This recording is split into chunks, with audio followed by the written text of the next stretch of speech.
कहा था ना मेरी मुस्कुराहट बिल्कुल इन्हीं फूलों की तरह है। और तुम कर क्या रहे हो वहाँ सर? कभी आसन दे रहे हो, कभी पद प्रक्षालन कर रहे हो और अब फूल भी चढ़ा दिया है। तुम मुझ पे वार करने आए हो कि पूजा करने? तुम्हारी पूजा तो मैं अब ऐसी करूंगा कि तुम मृत्यु के बाद भी मुझे भूल नहीं पाओगे बालक।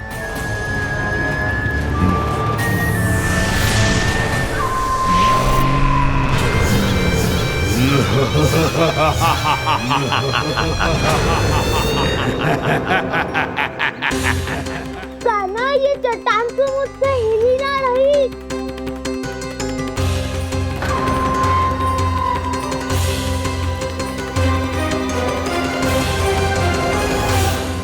अभी कंदरा के अंदर कुछ क्षणों में ही प्राण वायु समाप्त हो जाएंगे। तुम्हारे सारे सखा एक एक कर अपने प्राण त्याग देंगे और तुम्हारा वध करूंगा मैं।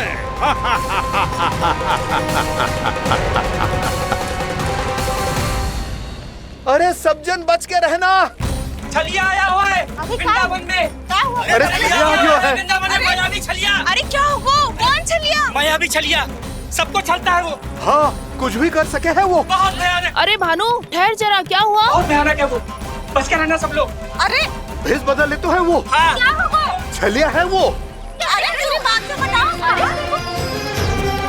रानी भाभी, रानी भाभी, कान्हा घर पर ही है ना? ऐसे भड़बड़ा क्यों रहे हो? कोई भूत देख लियो है क्या? भूत ना भाभी, छलिया से भेंट हो गई। सच्ची का मायावी छलिया है भाभी। क्या उल्टा सीधा बोले जा रहे हो? ठीक से बताओ। अब बोलो भी। वो कान्हा के पीछे पड़ो है वो। मेरे लल्ला के पीछे? हाँ रानी भाभी, हमारे अचेत होने से पहले हमने उसे ये कहते सुना था कि वो वृंदावन आने वाला है कान्हा से मिलने। हे नारायण, मेरे कान्हा की रक्षा करना। जसोदा जी, मायावी छलिए से बचना बालकों के बस की बात ना है। जीजी, बालक वन में अकेले हैं।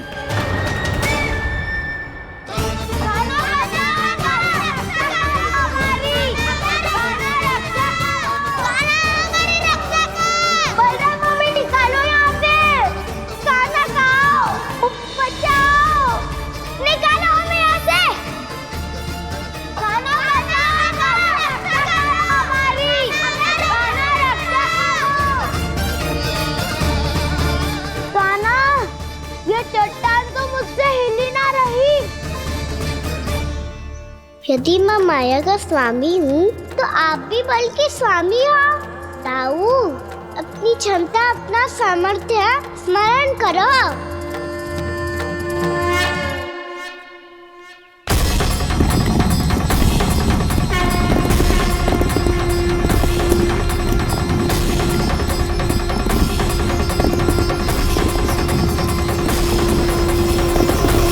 इससे पहले कि वो कंदरा का द्वार खोल के तुम्हारे सखाओं को बाहर निकाले, मैं तुम्हारे प्राण ले लूंगा कृष्ण।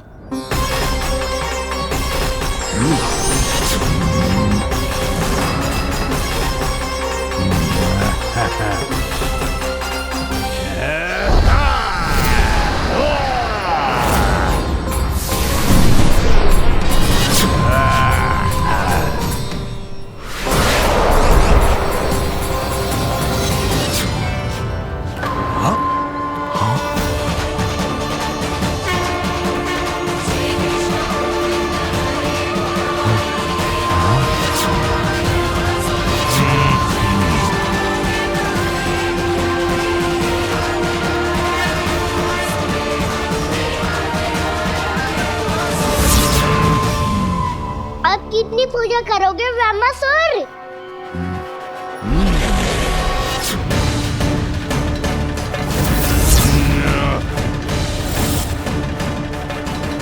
प्रभु तो खेल खिला रहे हैं इससे, और ये खेले जा रहा है विवश होकर, उनकी माया से बाध्य होकर।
जो प्रभु के सामने माया करने आया था वो स्वयं को ही माया में उलझा हुआ पा रहा है।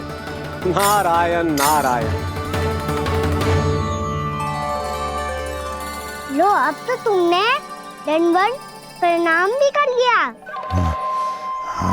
माया भी कथा भी उपहार में दे दी। तुम चाहते क्या हो वामासुर? मेरी शरण में आना है क्या?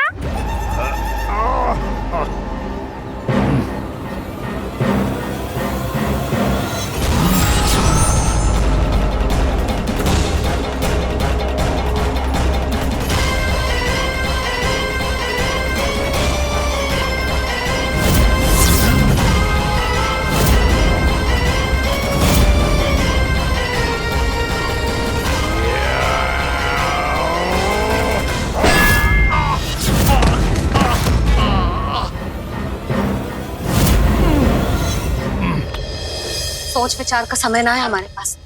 अपने बालकों की रक्षा के लिए इसी क्षण हमें निकलना होगा।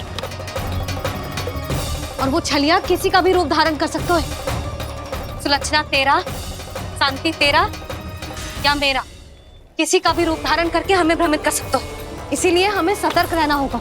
समझ आई? चलो।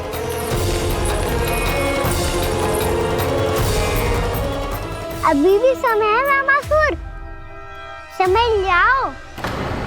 यदि मैया आ गई तो बात गड़बड़ हो जाएगी।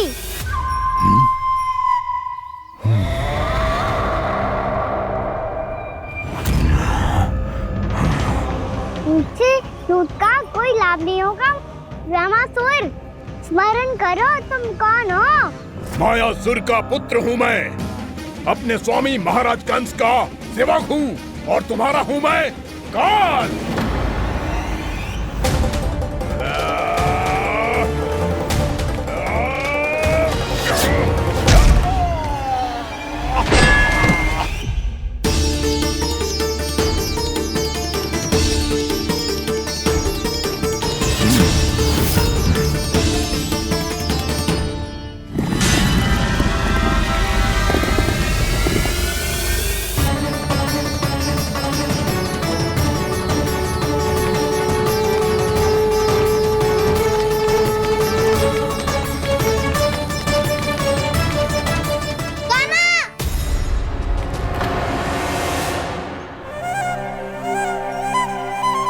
बाबा कहते हैं दुष्टों को पहले बातों से समझाना चाहिए, फिर भी ना माने तो अस्त्र ना उठाना कायरता होती है।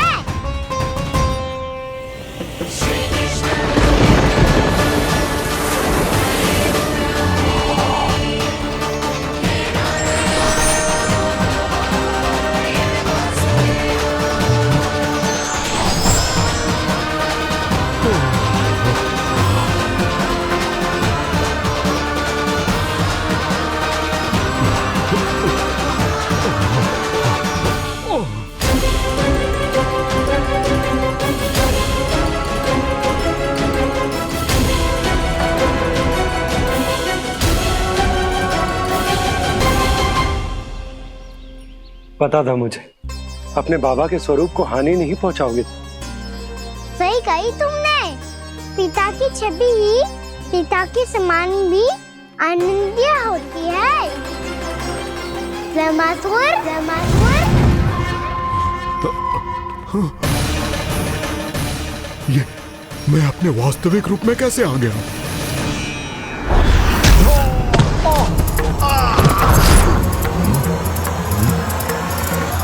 मेरे बाबा का स्वरूप नहीं लेना चाहिए था तुम्हें। मैया ने सिखाया है भूल को क्षमा किया जा सकता है, पर जानबूझ के किए गए अपराध के लिए दंड ही एकमात्र विकल्प होता है। ये बार बार अपनी मैया का नाम ले रहा है। यदि मैं वो स्वरूप लूं तो अपनी मैया पर वार नहीं कर पाएगा ये।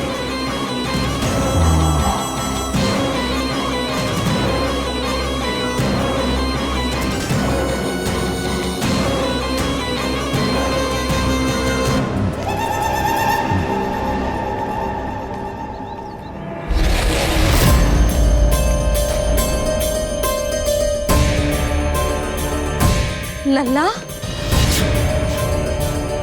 मैं तेरी मैया हूँ, अपनी मैया को मारेगा?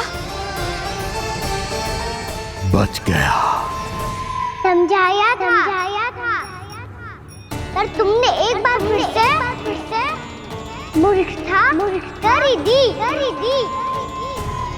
इस पर तुमने पहले से भी बड़ी और पहले से भी भयंकर भूल किया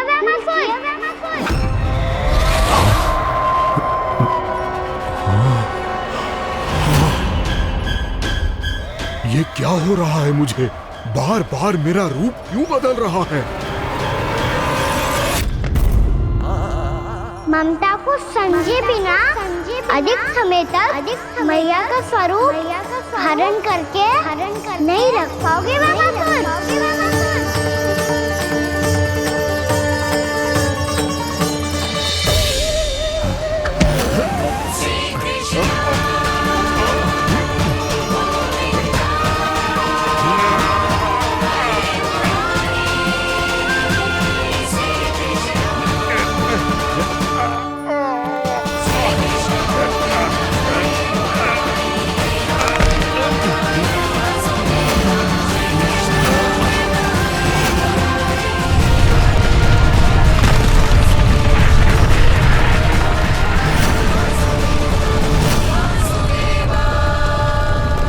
प्रभु के क्रोध से धरती भी कांपने लगी है।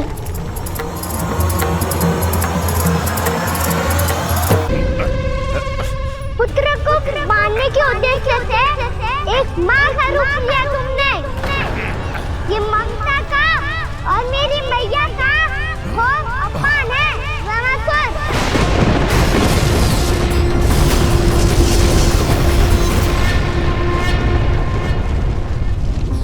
इससे पहले इस असुर के कारण निर्दोष प्राणियों का कोई अहित हो, मुझे कुछ करना होगा। यदि मैं माया का स्वामी हूँ तो आप भी बल के स्वामी हो। दाऊ, अपनी क्षमता, अपना सामर्थ्य स्मरण करो।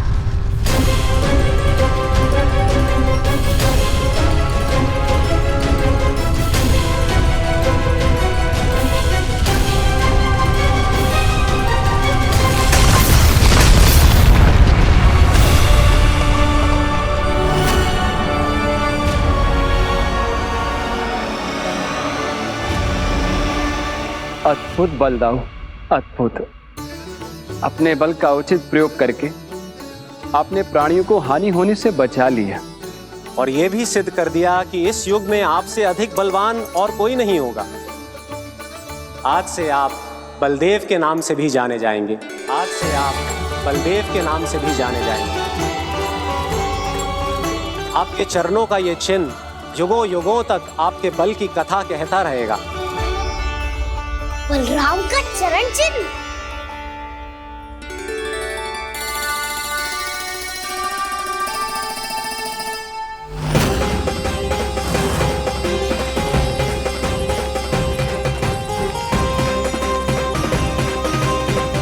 मेरी माया से आज तक कोई नहीं बच पाया है। एक बार मुझे छोड़कर देखो, फिर पता चलेगा कि मैं हूँ कौन। पहले ये तो देख लो कि मैं कौन हूँ।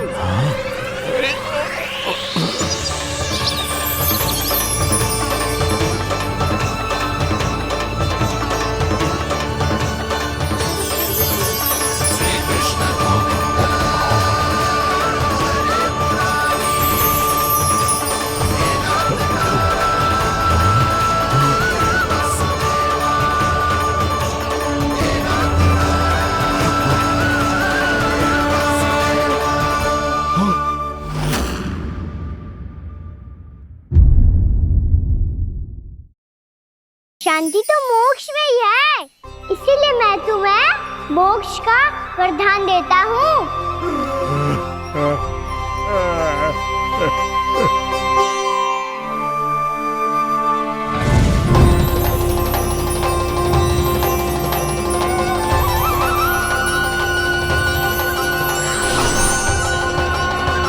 प्रभु की ये लीला सदैव स्मरण रखी जाएगी।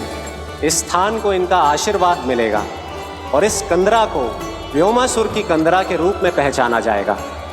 भविष्य में अनेक ऋषि मुनियों की शरण स्थली बनेगी ये कंदरा। दीदी, ये कोई साधारण बालक ना है। ऐसा चमत्कार कोई साधारण बालक थोड़ी ना कर सकते है। तुम सत्य कह रहे थे बलराम।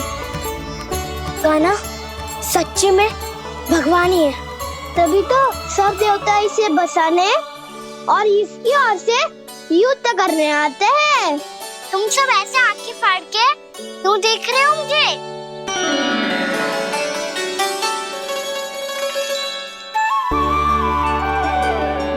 बलराम, तुम बलवान हो और कान्हा भगवान है। दूर दूर तक कोई दिखाई ना दे रहा है। ना जाने किस हाल में होंगे बालक। कहीं हम ही तो मार्ग ना भटक गए शीघ्रता के चक्कर में। अब तो एक पग भी ना चलो जा रहे हो। जल, किसी के पास जल है क्या? कंठ तो मेरा भी सूख रहा है मौसी। भाभी, निकट ही जमुना जी है, कहूँ तो वहाँ से जल ले आओ। मैं भी जा रही हूँ भाभी, एक से भले दो। हाँ चल, शीघ्रता से आओ। हाँ।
जानकी, जानकी, क्या होगा इसे? देखो ना जी, अब छलिया की सूचना मिलते ही हम सब बालकों को ढूंढने चली गई और ढूंढते ढूंढते सबको बहुत प्यास लगी आई जी। तो जानकी जमुना जी की नदी से जल लेने गई और उसने जमुना जी का पानी पिया और उसकी जेदशा हो गई। बालक कहाँ है? वो ठीक तो है ना? ऊपर से सब ठीक है, पर भीतर से बहुत भयभीत है सब। जानकी तो बिल्कुल नीली पड़ गया है। लग तो है विष फैल गया है इसको पूरे तन में। मथुरा के सर्वश्रेष्ठ विदेह जी को बुलाए गए हैं उसके उपचार के लिए। जैसे ही इसने जल को मुंह से लगाया, जे गिर पड़ी। चटपटाने का अवसर भी ना मिलो। हाँ वैद्य जी, और निकटी मृत पशु भी पड़े हुए थे। हाँ, मैंने भी अस्थियां देखी थी। इसका तो यही अर्थ हो सकता है कि समस्या वहाँ के जल में ही हो। वैद्य जी, आप रोगी की नाड़ी पे ध्यान दो ना। जे गोपिया क्या कह रही है उसे सुनने की आवश्यकता ना है। जब तक विष के कारण का पता नहीं चल जाता, हम उपचार कैसे कर सकते हैं रानी जी? जी, वो निकट ही यमुना जी में एक विशेष क्षेत्र है। ये सब उसी के जल की बात कर रहे हैं। तब तो ऐसा भी हो सकता है कि किसी विषैले सर्प के काटने का प्रभाव हो। पर सर्प के काटने का चिन्ह ना है उसके तन पे। सर्प जब काटता है तब उसके दांत के चिन्ह बन जाते हैं। मुझे पता है, बड़े बड़े सर्प को काटते हुए देखो है मैंने। एक दिन अब बस कर उज्जवल, ये बड़ी बड़ी हाँकने का समय ना है। पर यदि सर्प ने ना काटा है, फिर जानकी की ये दशा किसने की? अवश्य किसी राक्षस ने की होगी। नाना, कोई विषैला पशु भी तो हो सकता है। यह अवश्य किसी माँ विषैले सर्प के विष से हुआ है। सर्प ने भले ना काटा हो, लेकिन यह अवश्य ही किसी महाविषैले सर्प के विष के कारण हुआ है। कालिया नाग। कालिया नाग?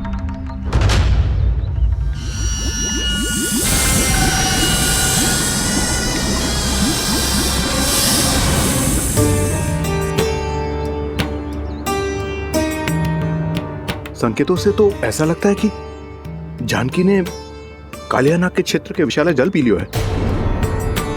कालियानाग एक लोक श्रुति है, कल्पना में गढ़ी हुई एक कथा और कछु न है। हमें जाके पता लगाना पड़ेगा। पर हमें वहां जाने से मना किया है ना बड़ों ने। उज्जवल सही कह रहे हो है, इस समय जानकी के स्वार्थ से अधिक महत्वपूर्ण और कछु ना है। जानकी हमारे लिए ही जलाने गई थी जी, ना मैं उसे जाने देती ना जैसा वो तो। वैद्य जी आप शीघ्र कछु करो, कैसे भी कछु भी करो, पर इसके प्राण बचा लो। यशोदा, धैर्य रखो, श्री नारायण पर विश्वास रखो, वो सब ठीक कर देंगे।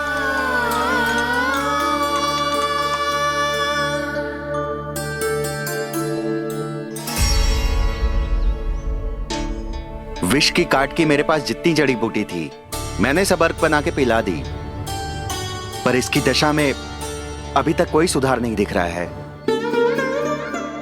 यह अंतिम जड़ी बूटी है, अगर इससे भी चमत्कार नहीं हुआ तो फिर जो नारायण की इच्छा।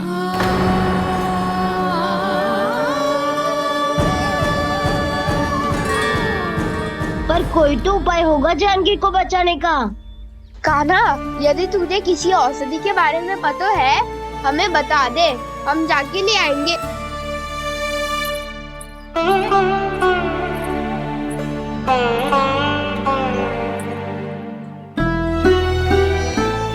हे नारायण, हे प्रभु, मेरी जानकी के प्राण बचा ले प्रभु। या तो मैं अपने आप को कभी क्षमा न कर पाऊंगी। ये सारी मेरे ही कारण बनाई थी। उसकी रक्षा करो प्रभु, मेरी पुकार सुनो। कान्हा, तूने हमें वत्सासुर से बचाया था ना, और बकासुर से भी तो, और छलवा से भी तो तूने ही बचाया था ना हमें। क्या ऐसा कोई उपाय ना है जानकी को बचाने का? धन्वंतरी,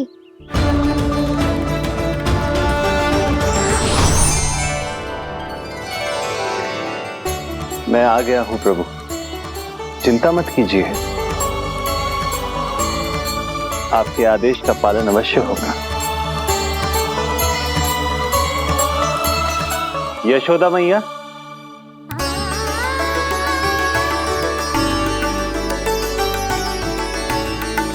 मैया आपको कोई पुकार रहा है।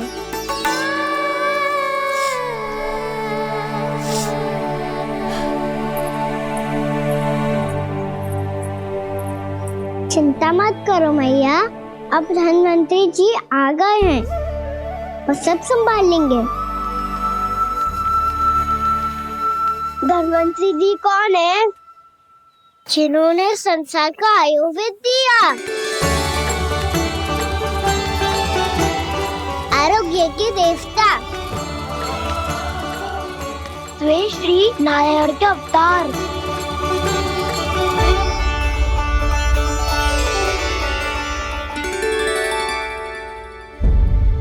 मुझे पता चला है कि आपको वेद की आवश्यकता है। हाँ हाँ, भीतर आइए। आइए आइए वैद्य जी, जी रहे। मथुरा का सर्वश्रेष्ठ वैद्य अर्थात मैं यहाँ आ चुका हूँ और रोगी को जितनी औषधि की आवश्यकता थी सब दे चुका हूँ।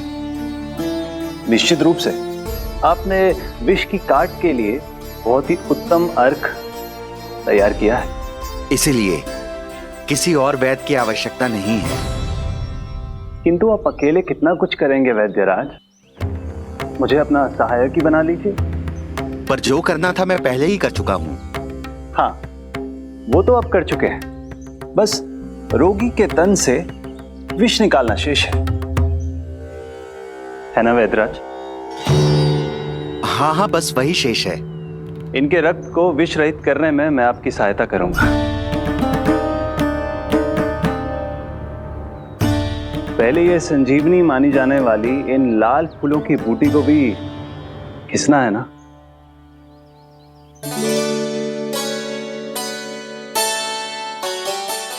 हाँ हाँ, तुम सही कह रहे हो, इसे अच्छे से घिसो।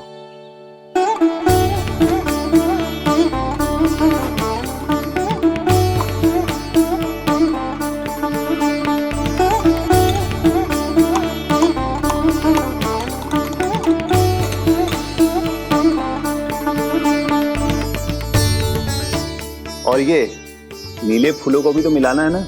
हाँ हाँ, अच्छे सहायक बन सकते हो तुम, ऐसे ही श्रम करते रहो।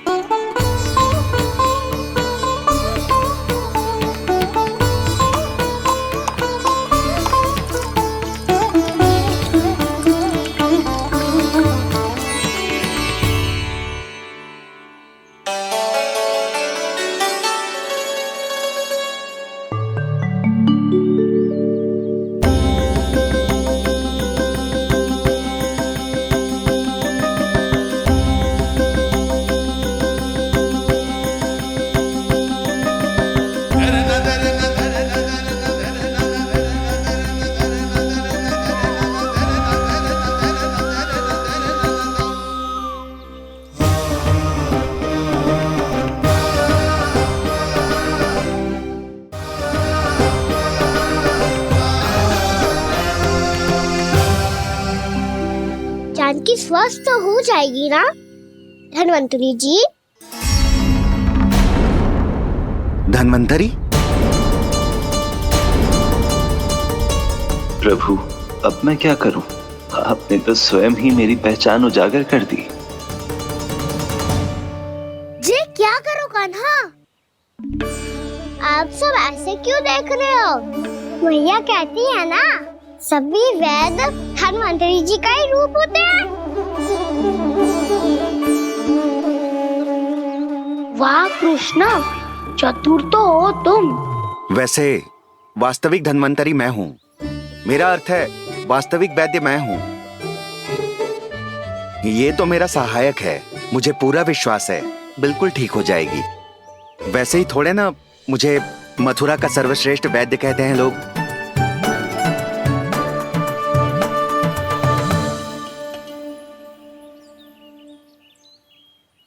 जसोदा भाभी, जसोदा जी, जानकी को चेतना आ गई। जानकी, जानकी, जानकी, तू ठीक है ना? क्षमा करना भाभी, मैं आपके लिए जल ना ला पाई। बस बहुत भूख लगी है। मैं अभी कछु लाती हूँ। जानकी माखन खाओगी?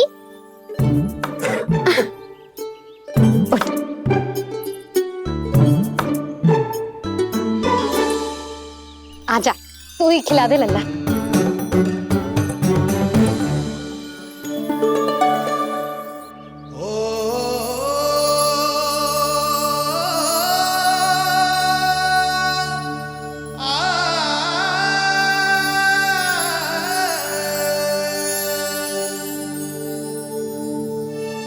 तुम सब मेरे लल्ला को माखन चोर कहती हो ना?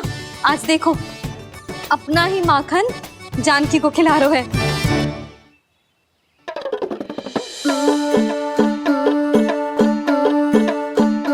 थोड़ा और विश्राम कर लो। सदैव तुम हम सबकी सेवा करती हो, आज मैं तुम्हारी सेवा करूंगा। जानकी की जिद तब हुई जब जय यशोदा काकी की सेवा कर रही थी, और अब देखो स्वयं भगवान ही इसकी सेवा कर रहे हैं। जानते हो इससे क्या सिद्ध होता है? जो भी यशोदा मैया की पूजा करेगा, अर्थात अपने माता पिता की सेवा करेगा, उनके साथ सम्मान से व्यवहार करेगा, ईश्वर स्वयं उसका ध्यान रखेंगे। कभी धन्वंतरी के रूप में तो कभी स्वयं कान्हा के रूप में। भक्त और भगवान का देखो कैसा ये अनुराग, स्वयं करे सेवा प्रभु अद्भुत गोपी का भाग्य। प्रभु इन सब पृथ्वीवासियों से कितना घुल मिल गए हैं। ना तो ये प्रभु को भगवान मानते हैं और ना ही प्रभु अपने आप को इनसे सर्वश्रेष्ठ समझते हैं। अपने आचरण से ये सिद्ध कर रहे हैं कि ये सभी में हैं और सभी इनका ही अंश है।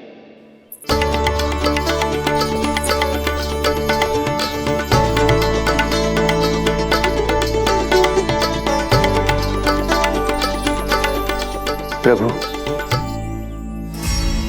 अब मुझे जाने की आज्ञा दीजिए।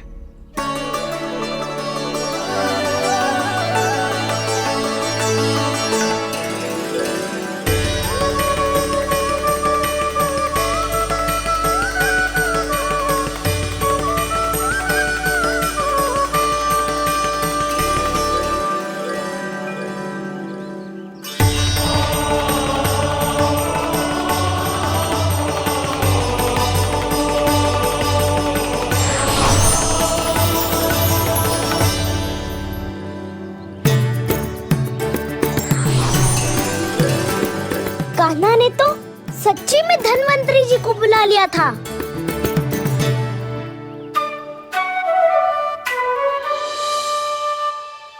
जब से कान्हा का जन्म हुआ है ना, मैं तब से देख रही हूँ, तब से हम पे कोई भी संकट आती है ना, तो अचानक से कोई अपरिचित हमारी सहायता करने आ जाता है। और जाते समय कान्हा की आज्ञा लेके जाते है, और कभी कभी तो इसे प्रभु बोल के जाते है। बाबा संभालो।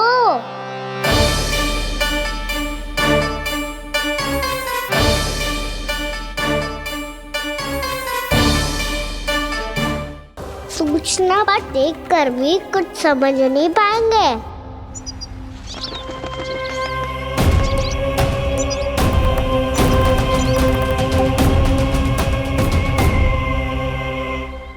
तो तुम्हारे कहने का अर्थ यह है कि व्योमासुर मारा जा चुका है और वो बालक अब भी जीवित है। हाँ महाराज, मैंने गोप बालकों को कहते सुना था कि कृष्ण ने छलिया को मोक्ष दे दिया है, पर वृंदावन सुरक्षित नहीं है महाराज। वो एक बहुत बड़ी समस्या से जूझ रहे हैं। कैसी समस्या? गांव के निकट क्षेत्र में किसी विषैले सर्प का निवास है। उसके विष का प्रभाव इतना भयानक है महाराज, जैसे विष ना हो, स्वयं हलाहल हो। मेरी कोई भी औषधि रोगी का उपचार नहीं कर पा रही थी। निकट के क्षेत्र में कहाँ है वो सर्प? गोप मानते हैं कि वो सर्प गांव के निकट यमुना नदी के जल में रहता है। मुझे तो लगता है महाराज, ये कालिया नाग की कथा कोई किंवदंती या लोक श्रुति नहीं, एक सच्चाई है, एक विशैली सच्चाई।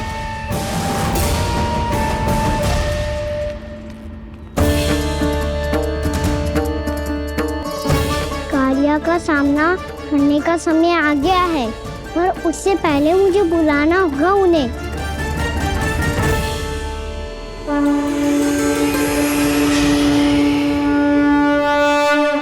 संसार के दारुण भय का नाश करने वाले, सभी कष्टों का हरण करने वाले, विश्व का समस्त ऐश्वर्य प्रदान करने वाले, कमल जैसे लोचन, मुख और चरणों वाले आजानुभुज श्री राम को मैं बार बार नमस्कार करता हूँ। आपदामपहर्तारं दातारं सर्व संपदाम लोकाभिरामं श्री रामम भूयो भूयो नमाम्यहम्। काकभूसुंडी काकभूसुंडी काकभूसुंडी। प्रभु क्षमा करें, मुझे जाना होगा।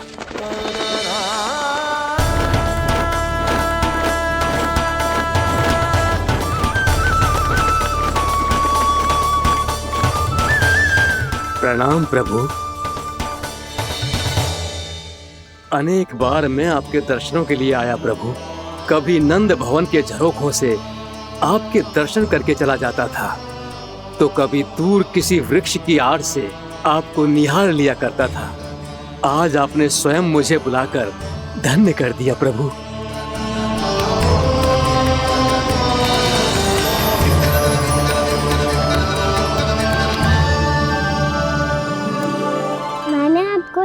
विशेष कारण से बुलाया है।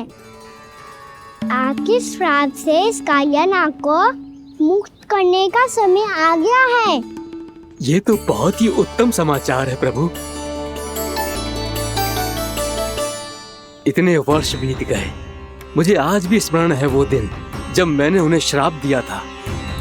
अपने क्रोध पर नियंत्रण खोकर बहुत बड़ी भूल कर दी थी मैंने प्रभु। बीती हुई घटनाओं पर दुखी होके कोई लाभ नहीं है। हमें भविष्य की ओर देखना होगा।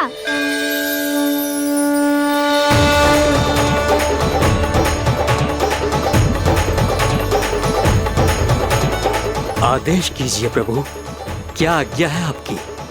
जब मैं कालिया नाग का सामना करने जाऊं, तो आप यही रहेगा। आपको अपने आप पता चल जाएगा कि कब क्या करना है। और हाँ, लौटते जाते समय नारद मुनि से कहिएगा, वो आकर मुझसे भेंट करे। अवश्य प्रभु, प्रणाम। क्या इसने सच्ची में देवर्षि नारद को बुलाया है? नारायण नारायण, आपको संदेश भेजने की आवश्यकता नहीं थी। आप स्मरण करते और मैं चला आता। तुम्हारा कल्याण हो नारद।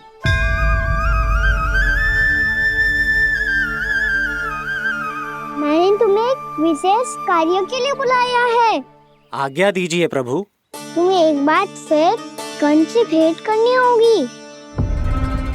विचार कीजिए महाराज, क्या आप बिना किसी शंका के कह सकते हैं कि कौन सी पंखुड़ी पहली है और कौन सी 8वीं? उस दुष्ट से भेंट करना स्वयं कीचड़ में उतरने के समान है प्रभु। कमल पुष्प प्राप्त करना हो तो कीचड़ में उतरना पड़ता है नारद। आपका आदेश तो मैं स्वप्न में भी नहीं टाल सकता प्रभु। कंस कालिया नाग के बारे में जान गया है, पर वो उसका सामना करने का साहस नहीं कर पाएगा। मैं आतुर हूँ प्राप्ति, मूर्ख नहीं। मेरी बुद्धि फिर नहीं गई है। मैं स्वयं उस कालिया जैसे महाविषैले सर्प के सामने खड़ा हो जाऊं और अपने ही काल को आमंत्रित कर लूं। तो फिर अपने लाभ के लिए उसका प्रयोग करने का कोई और उपाय सोचिए स्वामी। कुछ ऐसा कीजिए कि यमुना नदी का पूरा जल विषैला हो जाए और वृंदावन वासी उसका उपयोग करे, और आपका काल कहलाने वाला वो बालक स्वयं काल के गाल में चला जाए। उत्तम उत्तम सुझाव है प्राप्ति। अब मुझे उस कालिया तक पहुंचने का मार्ग ढूंढना होगा। उसको विवश करने का कोई उपाय ढूंढना होगा, क्योंकि व्यक्तिगत रूप से उससे भेंट करना असंभव है। असंभव। आप सही कह रहे हैं प्रभु। कंस में उतना सामर्थ्य नहीं कि वो कालिया नाग का सामना स्वयं कर सके। वैसे तो कालिया गरुड़ देव का भी सम्मान नहीं करता, तो फिर वो कंस का सम्मान क्यों करेगा भला? नहीं करेगा, पर कंस तुम्हारा सम्मान अवश्य करेगा नारद। तुम्हारी बातें भी सुनेगा और मानेगा भी। ये मेरी योजना का बहुत ही महत्वपूर्ण भाग है। तुम कंस के पास जाओ और कहो कि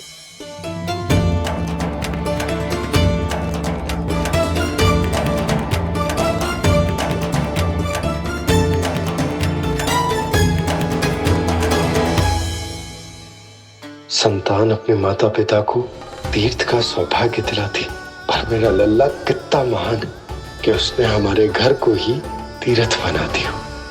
ऐसा तीर्थ जहां मेरी आंखों के सामने भक्त और भगवान का मिलन हो रहा है। जो आज्ञा प्रभु।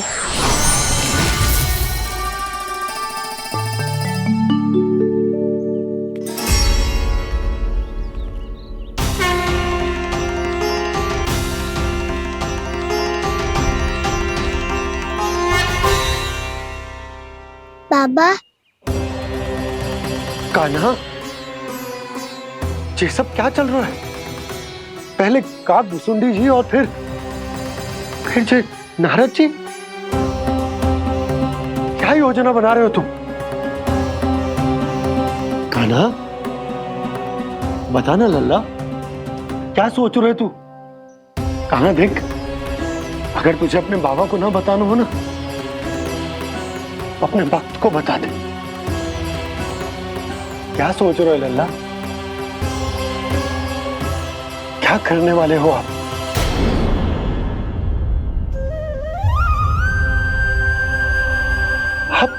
आप इतने दुखी क्यों हो? कान्हा, कान्हा, क्या होगा?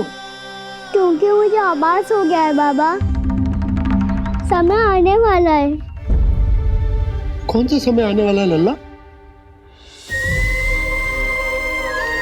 शीघ्र ही सब कुछ बदलने वाला है। भैया को मेरा सत्य पता चल जाएगा बाबा।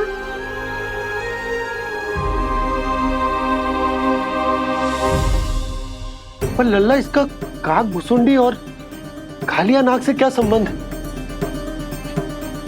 ऐसा क्या हुआ था और क्या होने वाला है?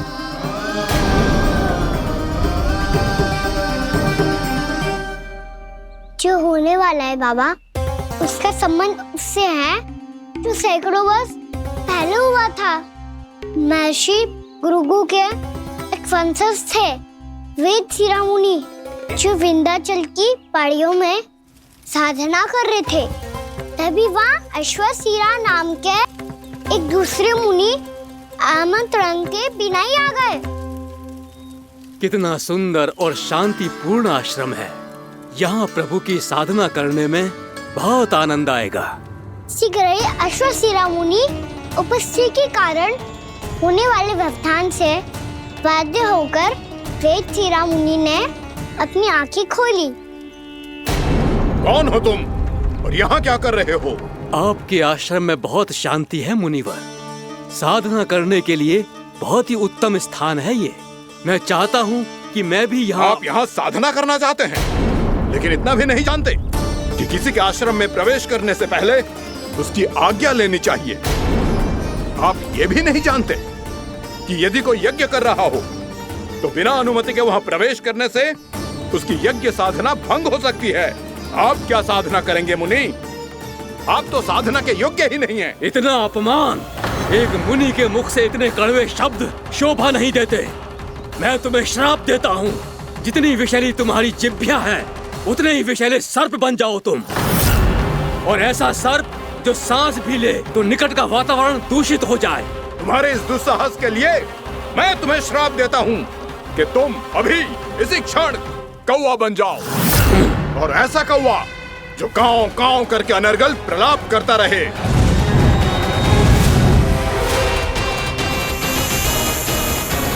ये मैंने क्या किया?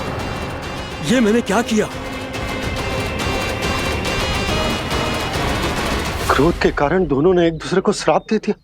पर दोनों ही मेरे भक्त हैं, और भगवान होकर मैं अपने भक्तों को इतनी कठिनाई में कैसे देख सकता था। इसीलिए जिस संकट में उन दोनों ने अपने आप को फंसा लिया था, उसका समाधान करने में मैं उनके पास गया। देखिए ना प्रभु, ये क्या हो गया हमसे? हमारी रक्षा कीजिए प्रभु, मार्ग दिखाइए हमें। क्रोध पर नियंत्रण ना होने के कारण आप दोनों ने एक दूसरे को बहुत ही भीषण संकट में डाल दिया है। अब दोनों ही तपस्वी, तप के बल से दिए गए आपके श्राप को लौटाना भी संभव नहीं है। प्रभु, कोई तो उपाय होगा, हम आपके शरण में हैं प्रभु। अपराध तो हमसे हुआ है प्रभु, पर अब आपसे ही आशा है। कुछ ऐसा कीजिए भक्त वत्सल, जिससे हम दोनों के श्राप का प्रभाव कुछ कम हो जाए। आप दोनों ही मेरे भक्त हैं, इसलिए आपकी पीड़ा का निवारण करने का एक उपाय है मेरे पास। वेद शिरोमणि, जब आप कालिया नाग बनेंगे तो आपको मेरे चरणों को अपने शीश पर धारण करने का सौभाग्य मिलेगा। और अश्व शिरोमणि, आप काग योनि होने के बाद भी आप श्रेष्ठतम ज्ञान और सर्वाधिक यौगिक सिद्धियों के स्वामी होंगे और प्रवचन दिया करेंगे। इसके बाद अश्वशिरा मुनि काक भुसुंडी बन गए, जिन्होंने आगे चलकर स्वयं गरुड़ देव को रामायण सुनाई और मुनि वेदशिरा महर्षि कश्यप और देवी कत्रियों के पुत्र कालियानाग बनकर जल में। और अब वही कालियानाग जमुना जी में, जिनके कारण जानकी के प्राण लगभग चले ही गए थे।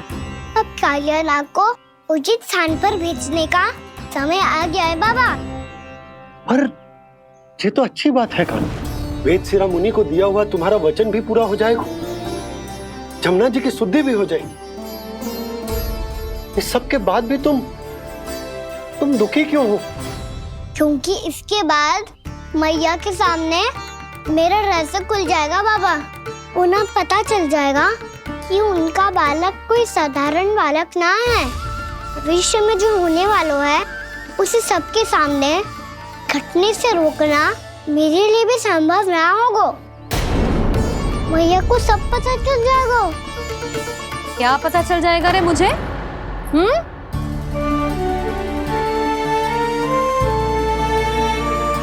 यही कि सबसे अधिक प्रेम मैं आपसे ही करता हूँ। अब बस भी कर, चलो भोजन के लिए बुलाने आई थी तुम दोनों को। भूखा थोड़े ना रहने दूंगी अपने लल्ला को, मेरा लल्ला दुर्बल हो जाएगा ना। आप खिलाओगे तो ही खाऊंगा। हाँ ठीक है, मैं ही खिलाऊंगी। अब चल, आओ जी चल।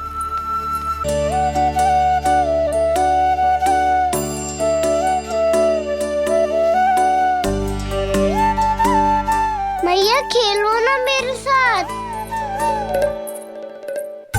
मैया सुनो ना, मेरी बात ना मानोगी? अभी बहुत कार्य पड़े लल्ला, देख जानकी को औषधि भी देने जानो है ना। औषधि मैं दे दूंगा, फिर तो खेलोगी ना आप मेरे साथ।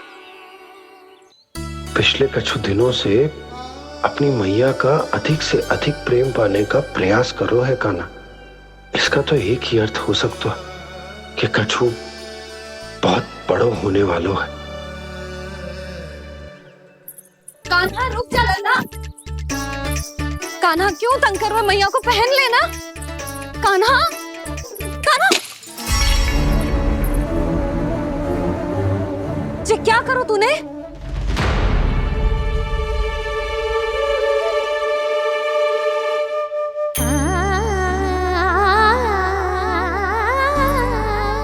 अच्छा ठीक है, अब मुंह लटकाने की आवश्यकता ना है। ये ले।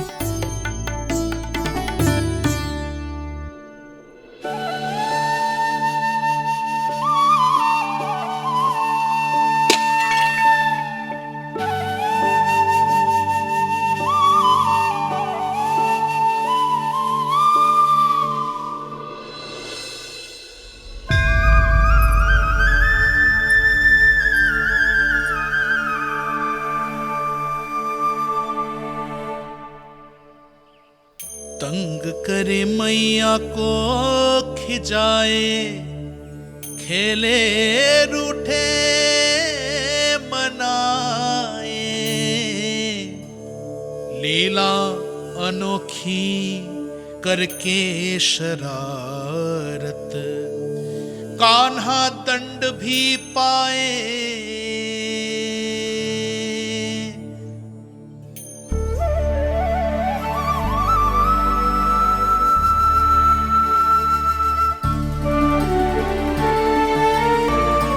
रूठना मनाना, खेलना खिलाना, पहले शरारत करके क्रोध दिलाना और फिर क्षमा मांग लेना, ये सब जानबूझकर कर रहे है कान्हा। जैसे जीवन भर के लिए अपनी मैया की ममता को अपने हृदय में समेट कर रखना चाहते हो।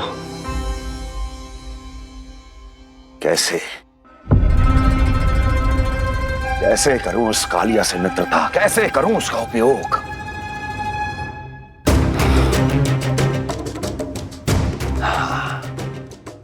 उस पर आक्रमण कर देता हूं और उसे किसी ना किसी तरह से यह विश्वास दिला देता हूं कि यह आक्रमण उस विष्णु अवतार ने किया है।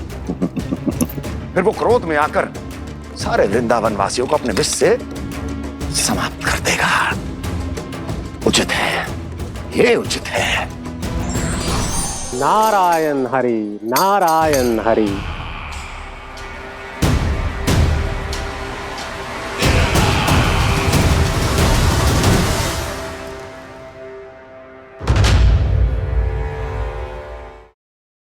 किसी असुर को अपने शत्रु के क्षेत्र में भेजते हैं, जहां शत्रु उसका सामना करने के लिए पूरी तरह से तैयार होता है और आपका असुर मारा जाता है। इस बार शत्रु को युद्ध स्थल चुनने का अवसर मत दीजिए महाराज। इस बार योजना का जाल ऐसे बुनिए कि कृष्ण स्वयं उसके पास जाने के लिए विवश हो जाए। कालिया नाग स्वयं काल है, मृत्यु का दूसरा नाम है। उसके विष का उपयोग अपने लाभ के लिए कीजिए महाराज। वैसे कालिया के विष की अधिकता का अनुमान तो होगा ही आपको।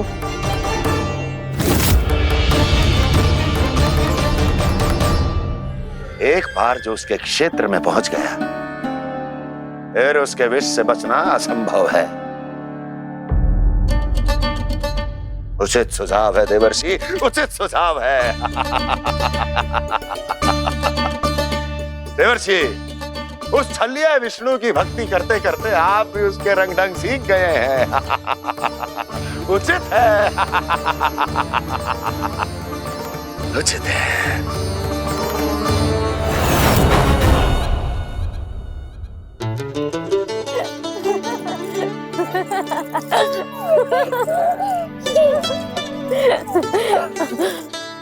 बस बस, बहुत आनंद ले लियो लल्ला।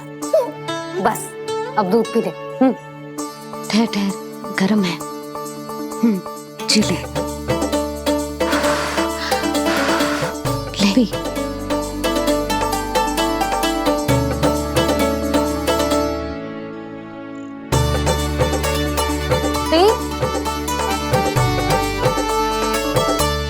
मैं ना होती तो ना जाने क्या हो तो तेरा।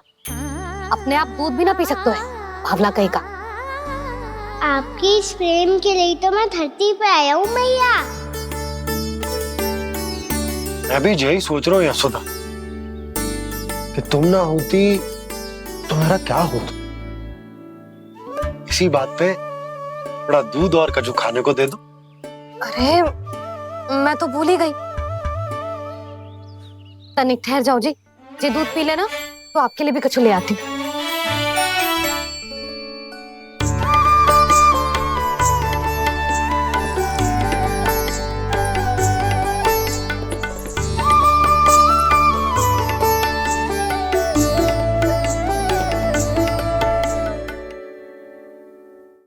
प्रणाम महाराज। आपकी आज्ञा के अनुसार बिल्कुल वैसा ही पत्र तैयार किया है जैसा आप चाहते थे।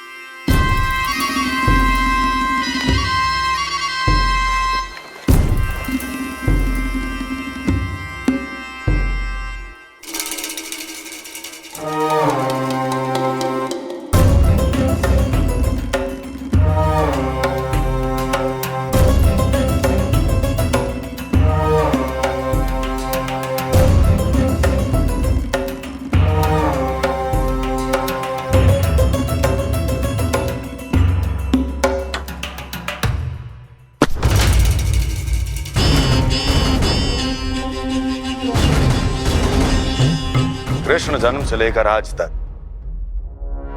ये मेरी सबसे महत्वपूर्ण योजना है। इसका सफल होना निश्चित है दूत,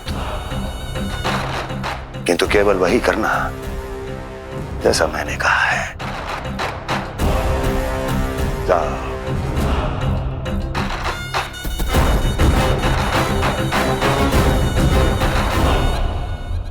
कान्हा,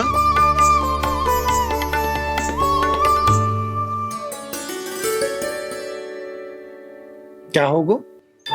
बाबा मैं चाहता हूँ कि मैया की ममता क्रिस्टल फ्रेम की वर्षा मुझ पे सरते ऐसे होते रहे। वो तो होती रहेगी लल्ला। अपने लल्ला के लिए किसी मैया का प्रेम कभी कम हो सकता है भला? नंदराज, वो मथुरा से एक दूत आयो है महाराज कंस का राजपत्र लेके।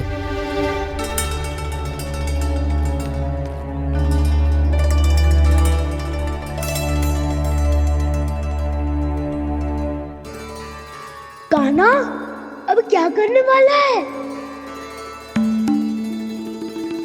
तेरे बाबा कहाँ गए? हाँ? कंस मामा का खेल आरंभ हो गया है, पर मैया वो सब सुनेगी तो व्यर्थी चिंतित हो जाएगी। बस थोड़ा बाहर गया मैया, कछु खा लिए से। बाहर इस समय? मैया क्या होगा? मैया देखो ना, पीठ पे कछु हो रहा है। मेरा हाथ ना पकड़ो, आप करो ना। यहाँ? क्षमा करना मैया, पर अभी बाबा को ही संभालने दो ये सब। कहिए, क्या संदेश लाए हैं आप? नहीं नंदराज नहीं। महाराज कंस का आदेश है कि ये संदेश सभी गांव वालों के साथ ही पढ़ा जाए। ठीक है, मैं गांव वालों के सामने पढ़ दूंगा, पर मुझे तो दीजिए पढ़ने के लिए। महाराज की आज्ञा का पालन करना आपके लिए भी आवश्यक है नंदराज। सभी गांव वासियों की सभा बुलाइए। बंसी, सभी गांव वालों की सभा बुलाओ। राजपत्र में ऐसा क्या संदेश भेजो है कंस ने? अब मेरे पत्र को पढ़कर सब भौचक के रह जाएंगे। और वो कृष्ण, उस कृष्ण के पांव के नीचे से तो भूमि खिसक जाएगी, आकाश फट पड़ेगा, बिजलियां गिर जाएंगी। प्राप्ति, ओ प्राप्ति, कंस का पत्र। स्वयं को बहुत अधिक शक्तिशाली समझता है ना वो।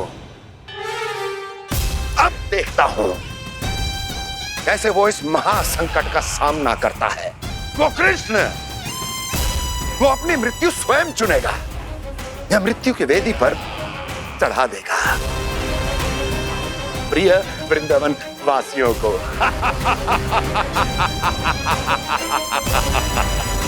अब आएगा आनंद प्राप्ति, अब आएगा आनंद।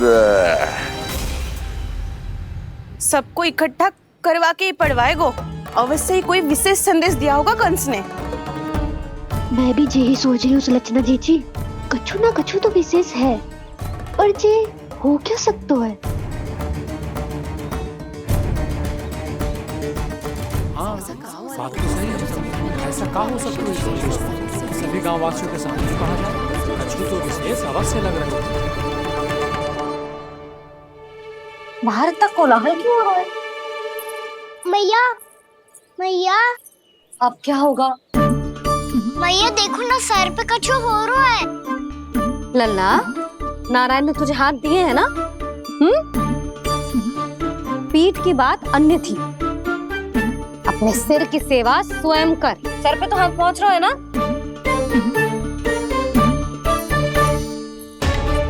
मैया सुनो ना, मैया देखो ना, तीव्र कर कछु हो रहा है। मैया देखो ना, तीव्र कछु हो रहा है।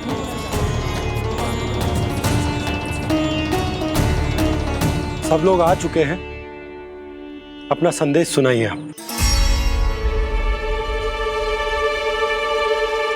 गोपराज नंद और सभी वृंदावन वासियों को सूचित किया जाता है कि मथुरा अधिपति और आप सभी के महाराज कंस ने कल सुबह भव्य पूजा का आयोजन किया है। इसके लिए राज्य को वृंदावन के क्षेत्र के निकट यमुना नदी के मध्य में खिलने वाले 1 कोटि कमल के पुष्पों की आवश्यकता है। इसीलिए आप सभी को यह आदेश दिया जाता है कि ये सभी कमल के पुष्प प्रथम पहर से पहले राजसभा में पहुंचा दिए जाए। इतने सारे वो भी प्रथम पहर से पहले कैसे हो सकते हैं?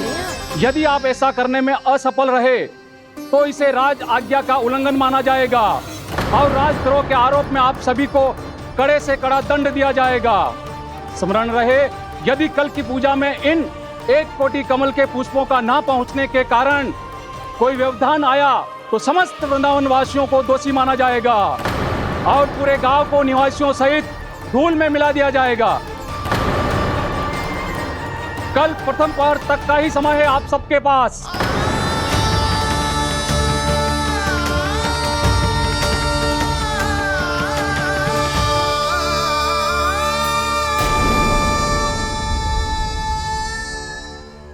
कमल पुष्प, वो भी कल प्रथम प्रहर में?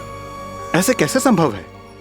और कोई साधारण पुष्प ना, यमुना नदी के मध्य खिलने वाले विशेष कमल के फूल चाहिए उन्हें। लेकिन यमुना नदी में तो कालिया नाग ने विष घोल के रखा है, तो फिर कैसे हो पाएगा? यह संभव है। हमारी मृत्यु का संदेश भेजा राजा कंस ने। सदैव की भांति इस समस्या पर भी गांव के बड़े ही विचार करेंगे। बालकों का यहाँ होना उचित ना है।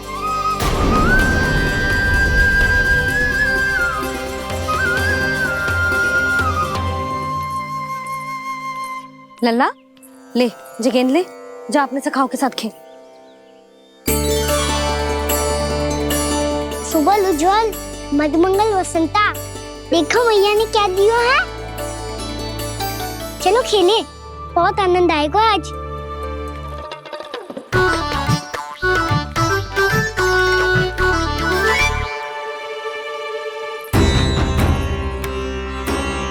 भानु, बंसी, जाओ और शीघ्र ही वो घेरे का कार्य समाप्त करो।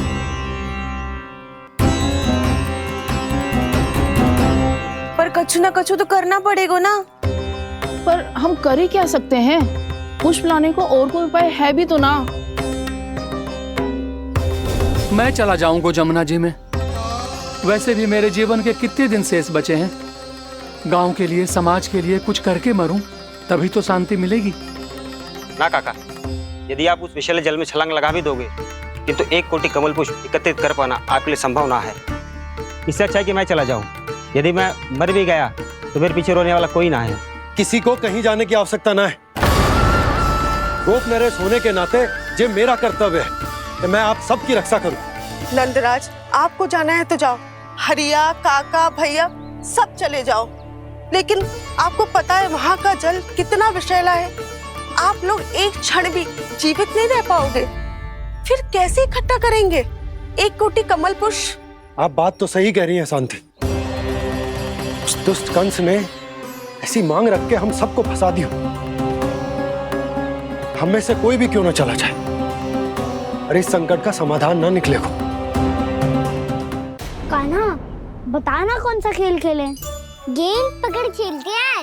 पर एक बात सुन लो सब, कोई भी तीव्र गति से ना फेंकेगा गेंद को। भैया ने फ्रेम बनाई है मेरे लिए।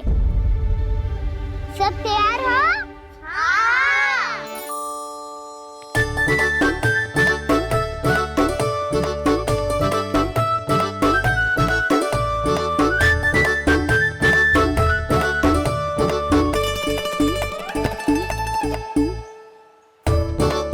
मुझे दो।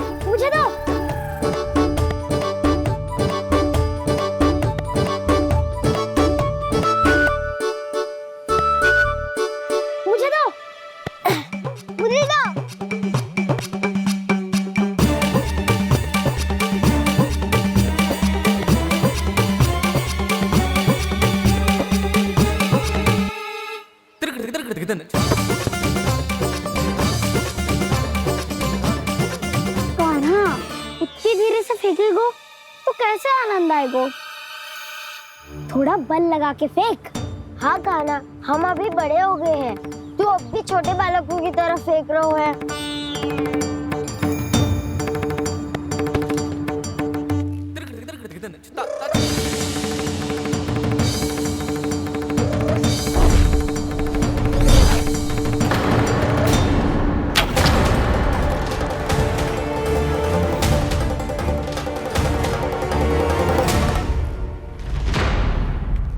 दीदी, ये क्या करो कान्हा? गेंद तो डूब गई।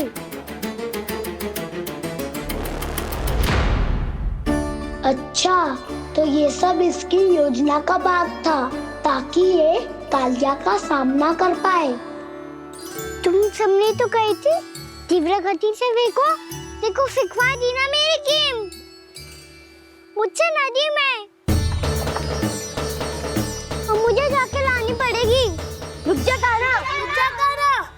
ये क्या बोल रहे थे गाना? इसमें तो बहुत संकट है। कोई भी संकट मेरी मैया का उपहार खोने से बड़ा ना है। बहुत प्रेम से बना के उन्होंने दी थी। हे नारायण, कोई उपाय समझ में ना आ रहा है। भैया, अब कैसे करेंगे हम अपने गांव की रक्षा? कीड़े पड़ेंगे उस दुष्ट को। यदि उसके कारण किसी के प्राण चले गए तो कौन सा फल मिलेगा उसे इस पूजा का? तुम सही कह रही हो यशोदा। हमारे पास कोई और दूसरा विकल्प भी तो ना है।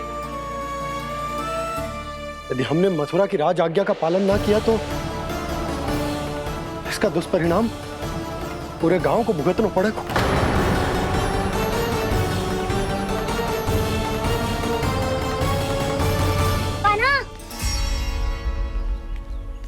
हमें पता है कि तू भगवान है, दिव्य है, बहुत शक्ति है तुझमें। पर फिर भी हम तुझे विषैले जल में ना जाने दे सकते। कुछ होगा तो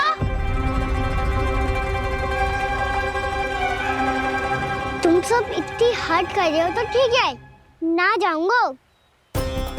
गेंद कहाँ गिरी है, कितनी दूर गई है, ये तो देख लूं, ताकि उसे बाहर निकालने का कोई उपाय ढूंढ पाऊं।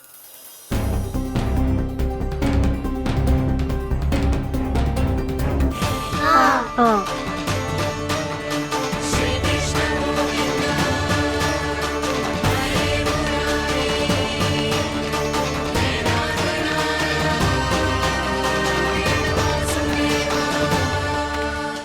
कान्हा की ये लीला तो समझ ही नहीं आ रही। पहले इसने देवश्री नारद को मथुरा जाकर कंस को भड़काने के लिए कहा, फिर स्वयं ही दुखी भी हो गया कि अब इसका रहस्य सबके सामने खुल जाएगा। और अभी स्वयं ही तो इसने कहा था कि गेंद बहुत महत्वपूर्ण है, फिर स्वयं ही उसे नदी के विषैले जल में फेंक दिया।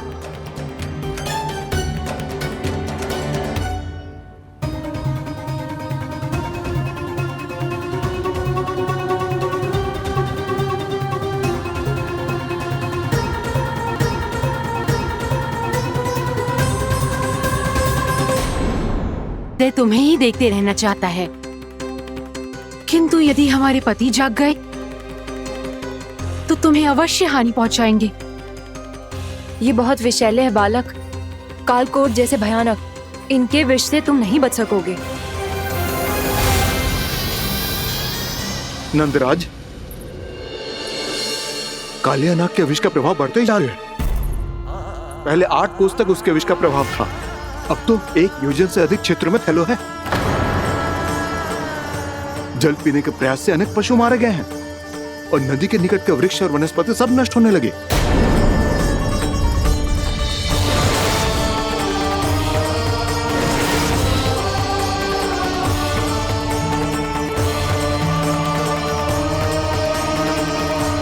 इनके विष की तीव्रता इतनी अधिक है बालक कि इनके संपर्क में आने वाले को तड़पने का भी अवसर नहीं मिलता। इनके विष की अग्नि क्षण भर से भी कम समय में प्राणवायु को जलाकर राख कर देती है।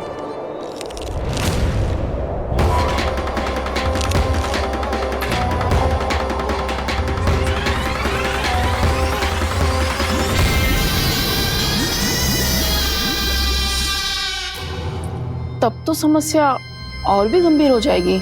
मैंने तो सुनो है कि कालिया नाग कम से कम 2 योजन लंबा है, सैकड़ों फन है उसके।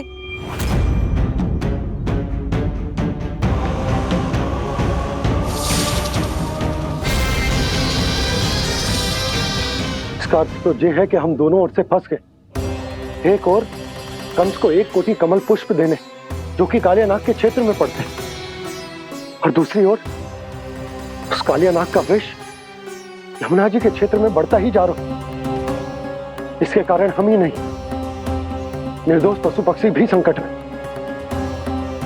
इन दोनों समस्याओं का एक ही समाधान है, उस कालिया नाग का सामना करना। और ये ना समझ आ रहा कि हम ये करेंगे कैसे, क्योंकि ये बात साधारण मनुष्य के बस की ना, हमारे लिए ये असंभव है।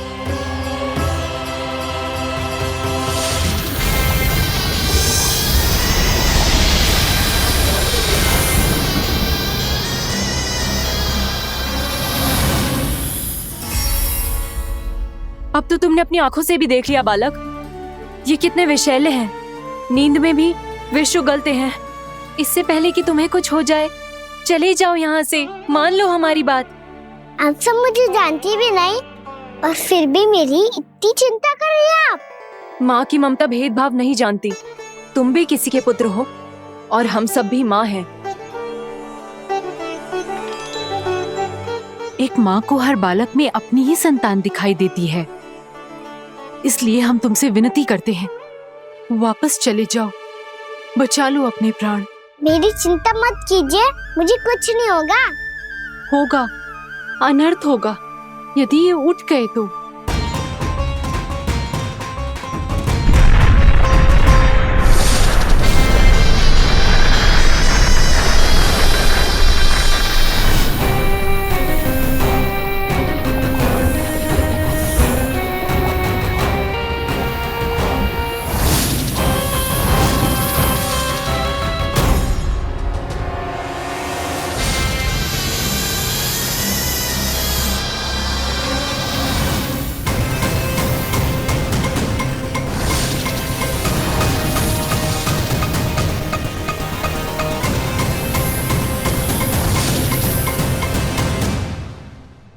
सामने होते हुए भी अपने इश्क को केवल वही देख सकता है जो अपना अभिमान त्याग चुका हो।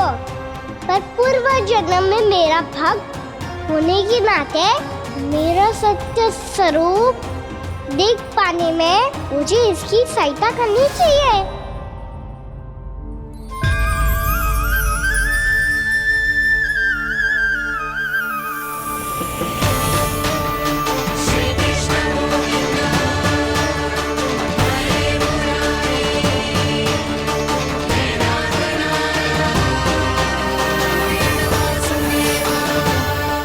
देखो हमारा छोटा सा कान्हा कैसे डट के खड़ा हुआ है, इतने विशालकाय, इतने महाभयंकर सबके सामने।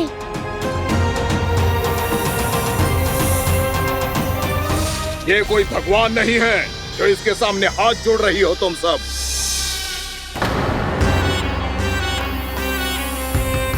एक सामान्य साधारण बालक है ये, जो ये तक नहीं जानता कि इसके सामने है इसका काल, कालिया।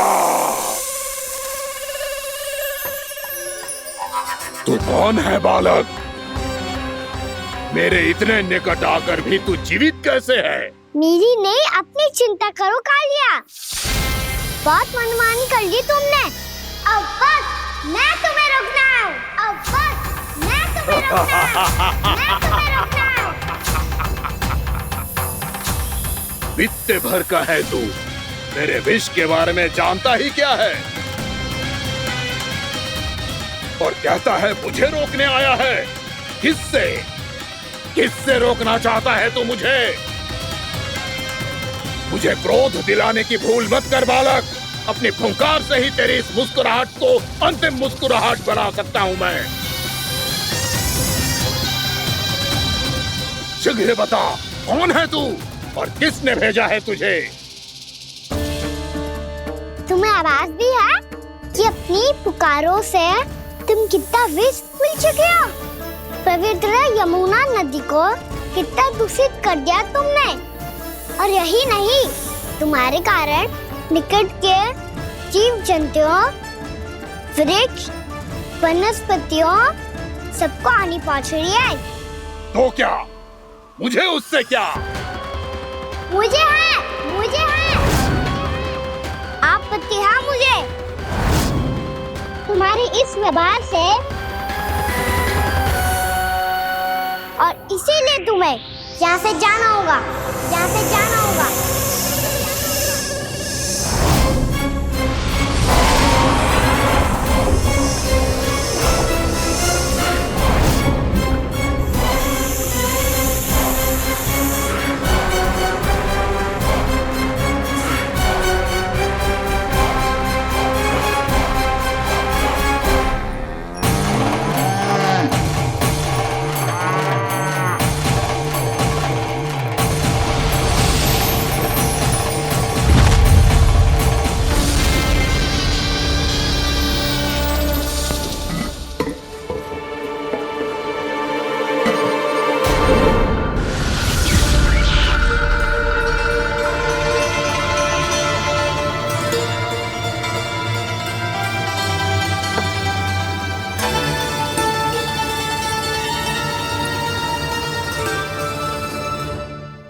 मुझे आदेश देने का साहस भी कैसे किया तूने? इस क्षेत्र को मैंने अपना राज्य बनाया है, मेरा परिवार रहता है यहाँ, और तू मुझे यहाँ से जाने के लिए कह रहा है? हाँ, क्योंकि तुम्हारे यहाँ रहने के कारण अन्य जीवों को हानि हो रही है और मैं ऐसा नहीं होने दे सकता। मैं तो बस वही कर रहा हूँ जो एक सर्प का स्वभाव है। विष फैलाना स्वाभाविक है मेरे लिए, इसलिए मुझे चुनौती मत दे बालक। चुनौती तो मैं दे चुका हूँ कालिया। अब तो बस तुम्हें शिकार करनी है।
मैं भी चेतावनी दे रहा हूँ, यहाँ से चले जाओ। अपनी भूल को पहचानो कालिया, तुम जो कर रहे हो अनुचित है।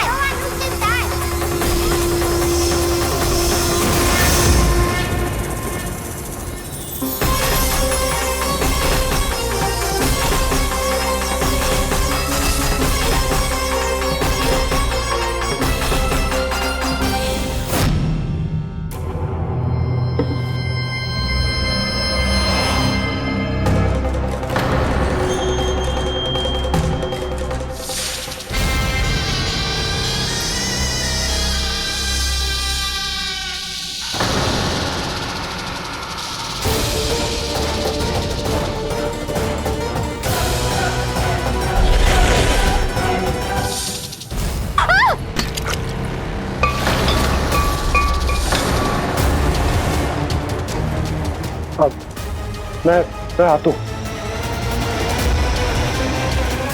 क्या हो गया सुधा? मुझे आवाज हो रहा है जी, कछु ना कछु गड़बड़ है।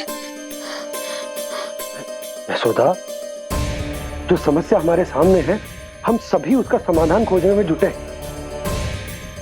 तो तुम विश्वास करो, मैं कोई ना कोई समाधान अवश्य ढूंढ लूंगा। हम कैसे भी करके वो कमल के पुष्प उस कंस तक पहुंचा देंगे। नाना, समस्या उससे कहीं अधिक है, उससे कहीं अधिक बड़ी, उससे कहीं अधिक भयानक है।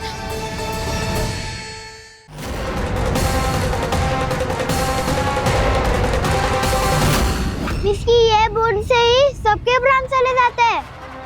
इसने तो विष की धारियां फेंकी है खाना पे। कान्हा कैसे बच्चे को अधिक विष से? इसका विष तो क्या, ये सर स्वयं भी छू तक नहीं पाएगा हमारे कान्हा को।